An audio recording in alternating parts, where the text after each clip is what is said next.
before we jump into the rest of them, you mentioned narcissism as a shame-based disorder. Can you just speak briefly about that in case anyone doesn't understand that?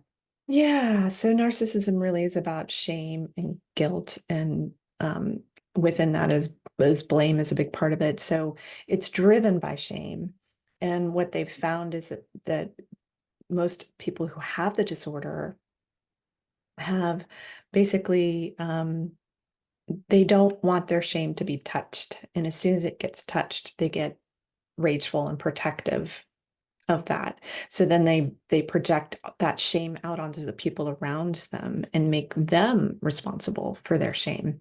So they're not even carrying that for themselves. So, but it usually comes through trauma. So for instance, say that your narcissistic parent was sexually abused as a child, and I think of it as like almost like a decision they make of I'm shutting down, no love to come in and no love is going out.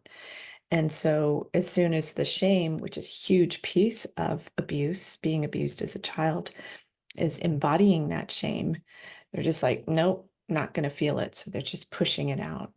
So so yeah, it's really heavily linked to shame, which I've found is the most dense emotion that there is, since I work mainly with the emotions and how that drains our energies, you know. I really appreciate you explaining that because I know a lot of people are having trouble understanding this narcissism that they're dealing with. So that does help a lot.